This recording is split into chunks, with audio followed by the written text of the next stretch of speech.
Welcome to my channel on the best of fantasy. Today I am reviewing An Autumn War, Book 3 of the Long Price Quartet by Daniel Abraham.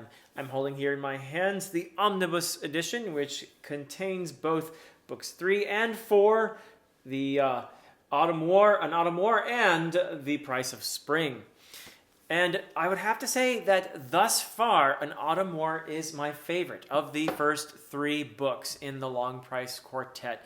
But that is because it builds so skillfully on the world building and the character development that took place in the first 2 books. And I really am admiring what Abraham is doing with these 15 or so year gaps in between each of the books. It allows him to do some interesting things that I'm going to talk about in a moment.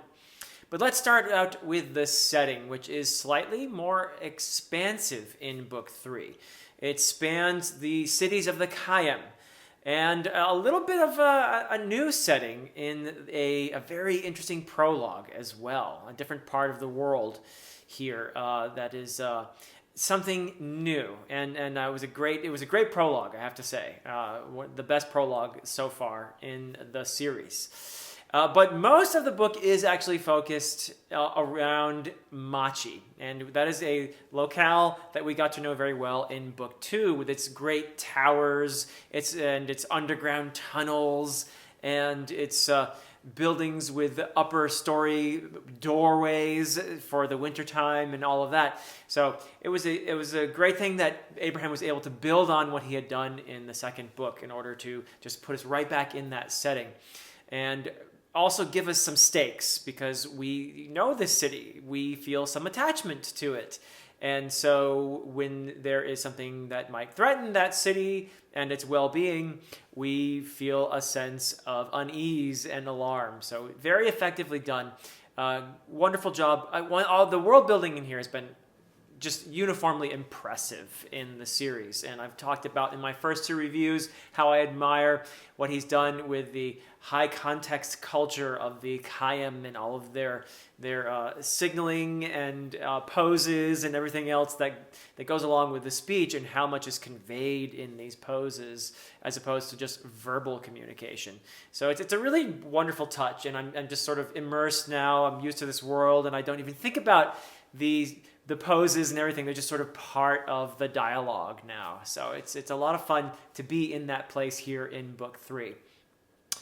As far as the action goes, I think that action is not Abraham's greatest strength. Not that he's bad at it. This is not a criticism in any way whatsoever. He is actually a very talented writer in just about every respect that matters. I just don't think he's as interested in action as many other fantasy writers are. I can think of lots of fantasy writers who are primarily focused on action. Abraham is not. He's competent. He's actually quite great at describing action. There are some battle scenes in An Autumn War that are very effective, but it's not something that he just dwells on. He's not out to wow you with big explosions and massive movements and all of that. It's a necessary part of the story, but it is not the focus of the story. The focus is rather on the characters, which is what I've been saying from the beginning. Abraham is brilliant at psychological development of characters and relationships between the characters and how those relationships impact the psychological development of the characters. So he is very much and when people say character writer all the time, I think what they mean by that is they really love the characters in a certain writer's work. But I would say that Abraham is a true character writer because he's really interested in exploring the nuances of human psychology and our inner conflicts and our desires, our needs, the full array of our emotions and our development over a period of years. And I have to say, too, that I felt very invested in this point in these characters, especially those that I've been with since Book 1, and I'm watching them age. And it's really quite something because they feel so three-dimensional to me. They feel aged. They feel like they've been through a lot. And I know some of the things they've been through because I read about them in the first 2 books. So they're very rich full characters that I'm reading about here in the third book, in An Autumn War. And I also have to admit, this was the first book in the quartet that brought me to tears. There were certain moments that I really felt a strong sense of connection with these characters. They were beautiful moments and also sorrowful moments where I felt a deep sense of empathy for these wonderful characters that Abraham has developed. So that is certainly his great strength. And if you love books with rich, psychologically developed characters, then I would highly recommend the Long Price Quartet. So what else was wonderful about this? Well, I'm beginning to see a lot now why this is called the Long Price Quartet. And price is a very important word here. There's a price for personal decisions. There's a price on a societal level for the way things are. Because society as a complex mechanism is arranged in a certain way that privileges some people and punishes other people. And the price in particular, as manifested in the Andat, the primary major form of magic in this world, is really well developed. The Andat being these abstract entities that are forced into a certain form in order to serve the poets, who in turn serve the society of the Kayam and keep it in its place in the world, to keep it in power because of the threat of the ability of the Andat. But it's interesting to ask the question then, who pays the price for this power? Because when there's power, there's always a price to be paid. Someone pays the price for it. And it's fascinating to look at how that Abraham explores this in some very nuanced and complex ways, from the poets to the citizens of the Kayam to their rival nations. There's a lot of exploration of the concept of price and who pays it in this series, particularly coming to fruition in An Autumn War. So that's something I really admire that he's doing, something that he had obviously planned out from the beginning. It's something that he wanted to explore. And in spite of the relatively short length of the books, they're not long books, they're pretty short. The timeline of these gaps, these 15-year gaps between each book, gives you a sense of the passage of time. It gives you a sense of this is a more vast story in spite of the relative shortness of the length of the books. So that's a really good trick that I think Abraham plays there. And he's very effective at it. I'm not sure that every author could pull that off, frankly, but he gives you a real sense of these characters aging, and he's just really skilled at showing this development over time. And including these middle-aged characters that we know now, and they are full of inner conflict, they are full of regrets, they're full of sorrow, and full of love. And these are loves that we very much relate to, because they involve other characters that we've come to know. So it's just an incredible array of characters with relationships that feel so authentic and compelling. So this is something I admire a lot. And characters, for example, I'll just give a few examples here, like Mati. Mati's a character in whom we see how people can become haunted by their past, by their failures, by their inability to accept the divergence from the script that we always wanted for our lives. These kind of characters who cannot get over necessarily the fact that they didn't become what they thought they were going to be. And all of us experience this on some level or another. Life just doesn't follow the script. And sometimes we're okay at rolling with that and accepting, and other times these things haunt us. And Mati's a wonderful example of this. And he's a character that gave me some really, I felt, beautiful moments in here, because I felt so much for this character. And there's many of these moments, many of these great moments in the book are full of simultaneous pain and love and longing for connection. Longing for connection. That is something that Abraham captures beautifully, this paradox of our being isolated within these bodies and at the same time longing for that connection with other people. There's an intensity to that.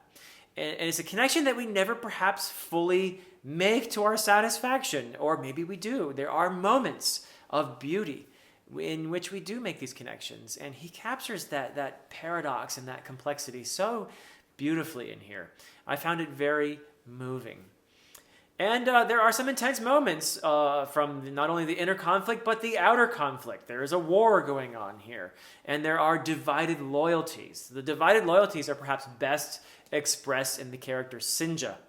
I'm not going to say a ton about that, but what a brilliant arc in this book. Lots of tension, lots of not quite knowing what is this character going to do here. Because when you're put in a corner and forced to make a decision between two bad things, it's fascinating to watch how that plays out. And another character who's put into a lot of corners is Ota, one of my favorite characters in the series. And he is someone who has great responsibility. And as is often the case, those with great power and responsibility seem to have less ability to maneuver.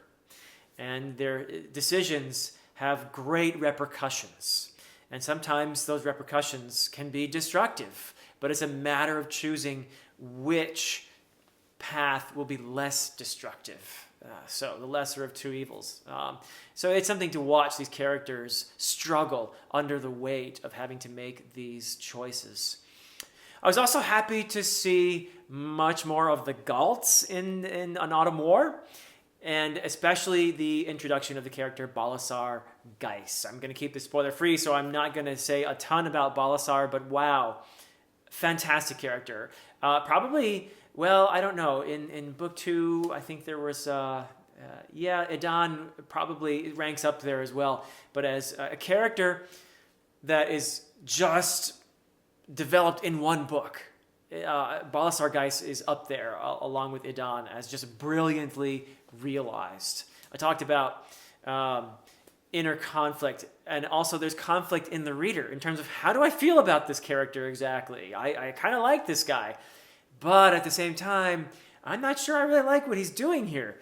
But you can understand it. You can respect where characters like Balasar are coming from, but you also feel very conflicted because of the repercussions of their actions and probably even the morality of their actions. In this broader conflict of the Galts versus the Kayam, there's a cultural conflict. There's a lot in here about power and the desire for power. And it's easy to see how a character from one culture, let's say Balasar, he's a Galt, looks at the Kayam and sees their power as a threat. But he's less able to see the power of the Galts as threatening. And it's easier for you to see the evils of that other society over there rather than to look inward and see how the aggression, for example, of the Galts is something that might be every bit as problematic as the Ondat. So it's a fascinating thing to see this character is essentially a noble character with some serious blind spots. So I feel conflicted about him and really admire that in the sense that Abraham's achieved a really marvelously realized character here. And then, yes, that point about the other is a big one here. That's a big theme within this series, and how we justify things like violence to achieve ends that we insist are noble, but looked at from another perspective might not seem so. So there's a lot in here about sacrifice. There's a lot in here about compassion as well, how we can re-envision those people that we see as rivals, how we can see the nobility in them, how we can see their suffering and their pain, and have compassion on them, such as with characters like Kian and Liat, who are natural rivals in some very fundamental ways. But the ability of human beings to nevertheless, in situations like that, make connections that are based on empathy and compassion is a truly beautiful thing that Abraham captures in this book, An Autumn War. So, big thumbs up from me. I am totally invested in the Long Price Quartet and more excited than ever to get to the end of it. I am absolutely delighted that I began reading this series. And I have to thank Alan from the Library of Alexandria for shouting out about this Long Price Quartet so much, and also my friends that I'm participating in a buddy read with. We're going to be talking about this book, An Autumn War, very soon on Sarah's channel, Sarah Reads. And I'm looking forward to it very much, to talking spoilers and talking about these marvelous characters, because they are really what makes this book tick. So thank you so much for watching this one, and until next time.